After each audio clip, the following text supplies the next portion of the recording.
Good morning and welcome back to Football League World TV. I am your host, Alfie Burns, and I'm delighted to be back on the channel. And I'm even more delighted to be sat here with my colleague, Marcus Ali, because we are discussing all things Charlton Athletic. Marcus, you are, of course, our resident Charlton fan on the channel, and it's always good to talk the Addicts with you. Unfortunately, it's not really much of a positive conversation that we're having today, but how are you getting on and are you looking forward to the show? Yeah, I'm doing well, thanks, Alfie. I was hoping this would be something of a therapeutic experience for me this morning on the show. However, writing up my notes has kind of just riled me up even more. So I'm going to be looking to rein that in a bit and just, try and get my points across as coherently and as calmly as I can. But no, always looking forward to talking Charlton on this.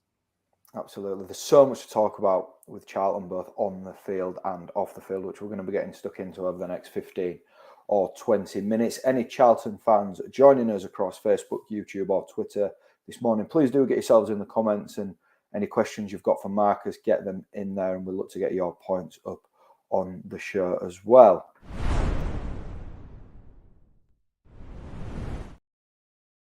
Right, there's so much to talk about, Marcus. I just feel like it's probably appropriate to let you lead here, just with your overriding feelings as a Charlton fan at the minute and your thoughts on the club in general. Yes, there's quite a lot of overriding emotions. I struggle to narrow it down in answering this question. One is definitely disappointment. There's concern for the future. It feels like right now we're shrinking quite considerably under the current ownership, with dwindling attendances and fortunes in the league. There's desperation for change and for at least some planning and strategy to be put in place about how we get out of this rut. But also one of the feelings, I'm not sure you could count it as an emotion, but in the last few months I've been feeling a lot of fatigue, tiredness and exhaustion, given that we're approaching sort of 10 years of bad ownership and counterproductive ownership at Charlton. It's becoming all the more difficult to sort of muster the energy to make yourself vulnerable enough to care as much about a club that has been heading in such a negative direction for quite a long period of time. So some exhaustion has crept into it since the beginning of the season at least. But it's been very concerning. Obviously, Charlton are in a stable enough position compared to some of the sort of short-term fears we had in the summer of 2020 after falling out of the Championship. But it remains very concerning, disappointment, worry. All of the emotions you don't really want to be feeling as a football fan. Yeah, we'll come on to the off-field stuff and the ownership a little bit later in the show. Right now, though, we'll just focus on field, where Ben Garner has just been sacked after only 6 months in charge of the Addicts. What's your gut feeling with that, Marcus? Do you think that was the right decision? Definitely not. I have great sympathy with Ben Garner, to be honest. I thought it was really unfair the way he was treated. For me, he didn't get enough time or resources to carry out the job that he was tasked with. A workman's only as good as his tools sort of springs to mind. I completely understand that there were doubts about his capabilities in the dugout, given his background and the fact that he only won 5 of 20 League One games at Charlton. However, I did see enough promise in that period of time to suggest, for him at least to retain my full backing as a supporter. I just don't think he got enough time. I did a show in the summer with pre-season expectations for the season about Garner's appointment and whether I believed he was the manager to take us back to the Championship potentially at some point in the next few years. I don't believe the sample size was big enough to answer that question. I don't think he got enough time at all. I think he was given some false promises in the summer. I was completely behind Ben Garner, even after the loss at home to Cheltenham and the sacking that followed. Do you think he could have done any more to sort of win over the ownership? He was very public, sort of complaining about sort of things that hadn't been delivered that had been suggested, but I kind of respected that, to be honest. I think he got a 3-year deal, so he's going to get quite a large compensation package for the sacking. Charlton are possibly paying off more than one manager at the moment. I'm not 100% sure, but Nigel Adkins got a fairly hefty contract as well. So he kind of knew in the background that he had his future sort of sorted financially before making those comments. And I think it shows a strength of character, really, in anything. He struck me as a really hardworking person, someone that was very aware of the opportunity to manage a club like Charlton. So I think it spoke to his strength of character that he was happy to make those comments, even knowing the jeopardy potentially that it put his job in. In terms of the league table, Garner's now former side is at 18th in League One. As a neutral, as I am, that doesn't feel like it's good enough for a club of Charlton's side in League One. Should be at the opposite end of the table in my eyes. Where do you think they turn to next after Garner? There's plenty of reports and suggestions that it's going to be a caretaker manager that Sangard goes to before a permanent successor for Garner. Where do you think the club goes next, and your thoughts on a potential caretaker? I have no idea, to be honest, where they go next. Dean Holden's still really short with the bookmakers, 2 to 5. I think that's about the best we can hope for at the moment, someone to steady the ship in the short term. But as far as a extended caretaker spell with Anthony Hayes in charge does make me worried, to be honest. I think it's possibly a cost-cutting exercise to leave him in charge for a longer space of time than some caretaker managers are. I think that risks our league position deteriorating in that time and the managerial job becoming even less attractive than it was when Ben Garner was sacked. I think Charlton have been quite fortunate in recent years that when managers have departed, we've had the likes of Lee Bowyer and Johnny Jackson already at the club to bail us out. Anthony Hayes could prove to be as successful as those two were, but his track record possibly doesn't suggest that he will be. He was only sort of brought into the first team coaching staff this season by Ben Garner, rather than having sort of a rich history of working in senior football. So, yeah, I am concerned about him getting an extended caretaker run at it. Even though you can't attach too much of the blame to him for it, the first performance under his temporary reign at Stockport last Wednesday was rather concerning as well. I think it's funny, really, because all caretaker spells do seem to say to me that here we've got an owner that has a knee-jerk reaction of sacking the man in charge without a succession plan there. He doesn't know what he wants to do. How frustrating is that for you as a supporter, Marcus? Enormously, to be honest. I was very disappointed to see Johnny Jackson sacked in the summer. However, some kind of consolation for that was Sangard coming out and giving this big idea about a new brand of football that he wanted to play and appointing Ben Garner to implement that. So that was kind of like fair play. If you want to change direction, go for it, but commit to it. And he didn't commit to it. So then to sort of get rid of that ambition with no backup plan is confusing, to be honest. It's quite disappointing to not see any sort of quick response to the sacking of Ben Garner, because, as I've said before, I don't think it was justified. I had a comment in from Ian, which I think will lead us nicely into the next section. Plenty of frustrations there with the ownership that you've echoed, Marcus. Right, let's get into the off-field stuff now.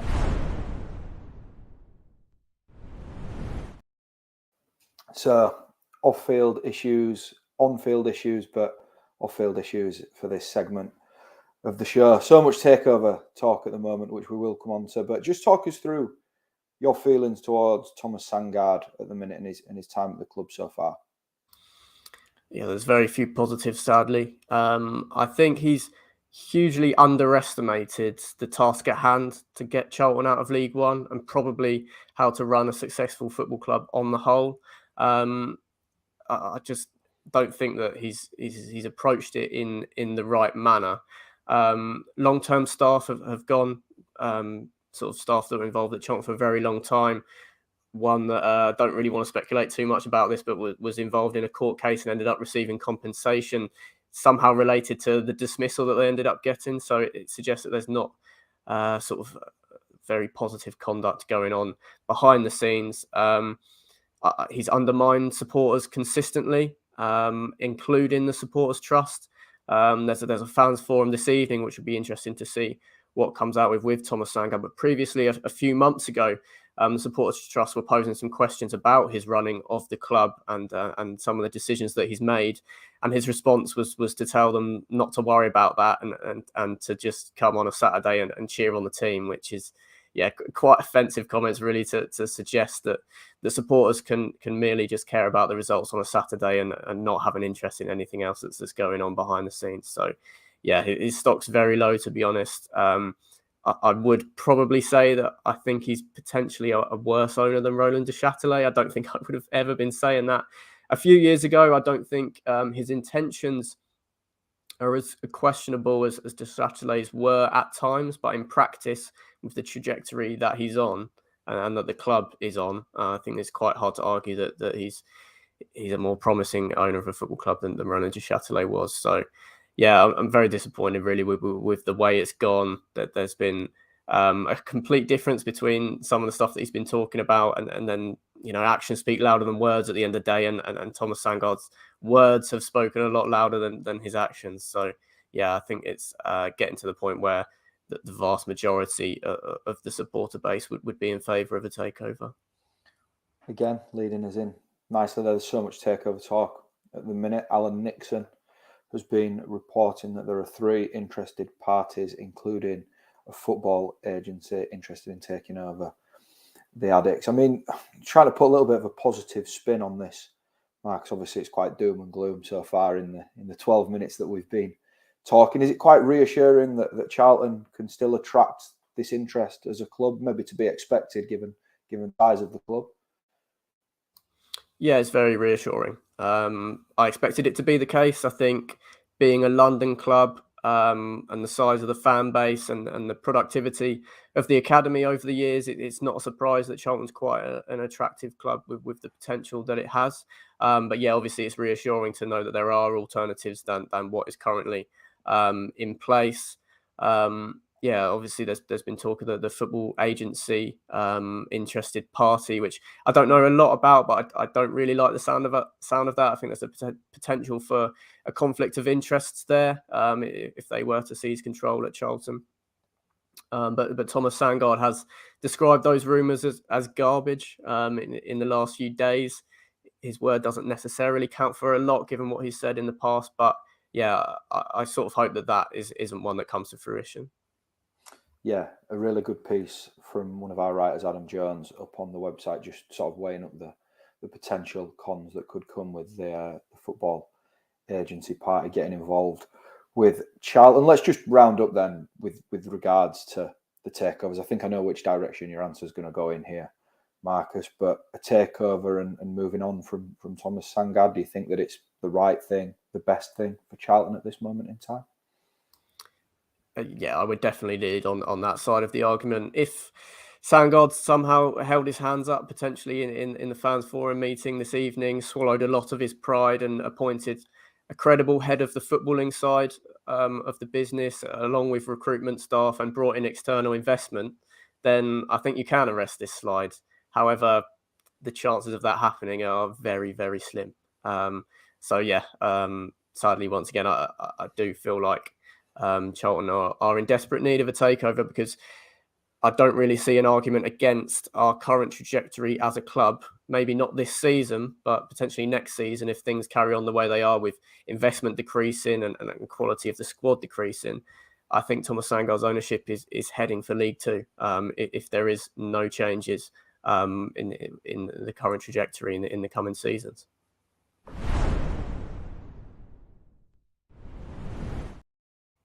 Right, before we wrap things up then, Marcus, let's have your we're approaching Christmas as well, so let's have your Christmas wish for Charlton Athletic.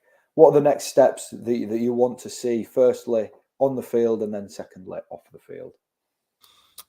Okay, yes. So to start with, off the field, I've sort of broken this down to reuniting the club with its assets. Currently, the Valley and the Sparrows Lane training ground are rented off of Roland de Châtelet. So having all of those under one roof, along with the club itself, is something that's very important to supporters and sort of feels like it could secure the long-term future of the club, and any lingering doubts about that. Off the pitch, I would like a clear strategy to be in place for Charlton to become an established championship club once again in the long-term future. That could be as high as a 10-year plan. I just feel like there's no clear direction. There's ambition, but there's no clear strategy of how we're going to get there. In looking to do that, I would like to see investment in recruitment staff, potentially data-driven. Doesn't have to be heavily in that direction, but I just think given the way that the clubs are run at the moment, and successful ones in the EFL, that is a good way to ensure that your money is well spent in the transfer market. I'm not necessarily someone who believes that you have to overspend in League One to win promotion, particularly at a club like Charlton, where there is a chance that you can bring in income from selling younger players. So I think like that could potentially be an avenue that Charlton go down. On the pitch, in the short term, I want to see the problem areas of the squad addressed in the January transfer window. I was banging on about, as was Ben Garner, centre-back, left-back and striker at the back end of the summer transfer window. Those positions weren't addressed. They need to be in January. And in the short term, a manager who can steady the ship. Right now, I think the best realistic option available to us is potentially Dean Holdham. Liam Richardson is sort of towards the top of the betting, not at a short price, but I don't see that as a realistic one, to be honest, after winning the title with Wigan last season and showing some promise in the Championship this season already. So after all of what I've said, I just want to reiterate that all of that and those desires do seem unlikely, given the current ownership, if Sandgaard does hold. Maintain a majority stake in the club or a role within it. I don't think those lists of what I don't think are potentially too ambitious hopes will be delivered. So yeah, that's a checklist that I'd like to see come in place at Charlton in the future. But yeah, looking to January, there's a few player contracts that could be dealt with as well. But yeah, the centre back, left back, and striker would be enormous to hauling us out of this. Well, sort of looking over our shoulders at the relegation zone, at least.